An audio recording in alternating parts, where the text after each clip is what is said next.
Masigasig na malaman kung ano ang nasa ilalim, itinali ng lalaki ang isang lampara sa lubid at dahan-daang ibinaba ito sa hukay. Ngunit sa kalagitnaan, biglang pumiglas ang lubid. Parang may humawak dito ng mariin. Pinilit niyang hilahin ito pabalik, at sa kanyang pagkagulat, ang lampara ay napalitan ng isang lumang garapon.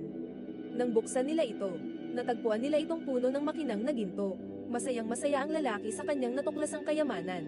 Agad siyang nagpunta sa palengke upang bumili ng mas maraming lampara. Umaasang ulitin ang kanyang swerte. Habang wala siya, napansin ng dalawang babae ang kakaiba sa garapon, hindi lang ginto ang laman nito. Mayroon ding balat ng hayop na may kakaibang sulat.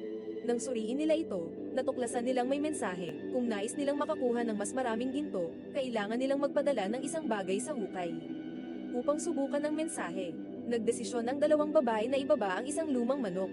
Gaya ng dati, biglang bumilis ang pagbaba ng lubid, kaya't pilit nilang hinayla ito pabalik. Nang tingnan nila, nawala ang manok. At sa halip, isang bagong garapon ng ginto ang lumitaw. Bumalik ang lalaki dala ang isang kariton ng mga lampara, tiwalang yayaman siya.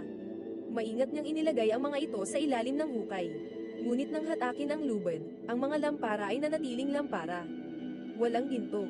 Galit na galit, napagtanto ng lalaki na naubos na ang kanyang pera sa pagbili ng mga lampara at wala siyang nakuha.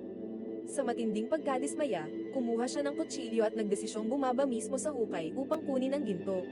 Ngunit habang hinihila siya ng dalawang babae pabalik, isang nakakatakot na eksena ang bumungad sa kanila. Wala na ang lalaki. Ang natira lang ay isang balde ng ginto at isang dagwang kutsilyo. Sa takot, binuksan nila muli ang garapon at nakita ang parehong balat ng hayop. Ngunit ngayon, ibang mensahe ang nakasulat. Asterisk ipadala sa akin ang lalaki, asterisk asterisk. Doon lang nila natanto ang katotohanan, hindi ito isang ordinaryong hukay. Isa itong hukay na nangangailangan ng kaluluwa.